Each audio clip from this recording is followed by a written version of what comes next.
بسم اللہ الرحمن الرحیم۔ جنگلوں میں انسان آتا ہے خدا کی قدرت اور اس کی عظمت کے جلوے قریب سے دیکھتا ہے۔ جنگل میں انسان کے لیے بہت سے سبق اور درس چھپے ہوئے ہیں۔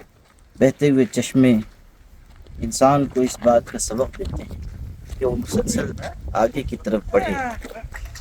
پانی جب رک جاتا ہے تو سڑ جاتا ہے، جب پانی چلتا رہتا ہے تو اس کے اندر زندگی اور تازگی رہتی ہے۔ انسان بھی وہ ہو جو آگے بڑھتا چلا جائے، ٹھہرا پانی کائی کھائے گھٹ گھٹ کر مر جائے، بہتا پانی پتھر چیرے اپنی راہ بنائے۔ جنگل کی خاموشیاں اس بات کا پیغام دیتی ہیں کہ انسان تنہائیوں میں اللہ کو یاد کرے اور بہت خاموشی اور یکسوئی کے ساتھ اپنے آپ کو اپنے اللہ سے قریب کرتا چلا جائے۔ جنگل میں بسنے والے جانوروں میں بھی انسان کے لیے درس نصیحت ہے۔ شیر کبھی مردار نہیں کھاتا، انسان کو بھی چاہیے کہ وہ کبھی حرام نہ کھائے۔ حرام مال فرد اور نسل دونوں کو تباہ کر دیتا ہے۔ شیر شور نہیں کرتا، وہ چپ چاپ رہتا ہے، مگر جب دہاڑتا ہے تو پورا جنگل اس کی دہاڑ سے گونج اٹھتا ہے۔ انسان بھی وقار اور ہیبت کے ساتھ خاموشی اختیار کرے، مگر جب باطل کے خلاف یلغار کرنی ہو تو طاقتور آواز بلند کرے، حق کا علم بردار ہو کر سامنے آئے۔ حضرت خواجہ جنید بغدادی رحمۃ اللہ علیہ فرمایا کرتے تھے، انسان کو 3 جگہوں پر شیر بن جانا چاہیے: ظلم کو روکنے میں، کمزور کی مدد کرنے میں، اور عبادت کے وقت۔ ہمارے بڑوں اور بزرگوں نے سکھایا ہے کہ اللہ نے کائنات کی ہر چیز میں ہمارے لیے سبق پوشیدہ کر دیا ہے۔ جنگل میں ایک طرف شیر ہے، دوسری طرف نہایت چھوٹی مخلوق چیونٹی ہے۔ چیونٹی گرمیوں میں سردی کے لیے خوراک جمع کر لیتی ہے۔ سبق ہے کہ انسان اپنی جوانی سے بڑھاپے کے لیے، اپنی زندگی سے موت کے بعد کے لیے اعمال صالحہ کا ذخیرہ اکٹھا کرے۔ انسان آنے والے وقت کی تیاری کرے۔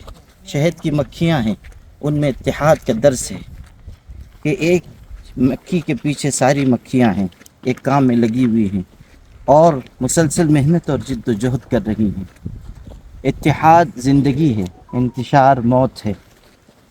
زمانہ ہم کو بتا چکا کہ جب تک ہم متحد تھے زمانہ ہماری ٹھوکروں میں تھا، جب ہم منتشر ہوئے ہم خود زمانے کی ٹھوکروں میں آ گئے۔ متحد ہو تو بدل ڈالو نظام گلشن، منتشر ہو تو مرو شور مچاتے کیوں ہو۔ قرآن نے کیسا زبردست سبق دیا تھا، وَاعْتَصِمُوا بِحَبْلِ اللَّهِ جَمِيعًا وَلَا تَفَرَّقُوا۔ جنگل ہی میں آپ دیکھیں گے چشمے ہیں، ندیاں ہیں، تالاب ہیں، ان میں مچھلیاں ہیں۔ مچھلی اپنے ماحول میں رہتی ہے، اگر پانی سے جدا ہو جائے مر جاتی ہے۔ مومن کے لیے سبق ہے کہ وہ اپنے ماحول میں رہے، ذکر و فکر کے ساتھ زندگی گزارے۔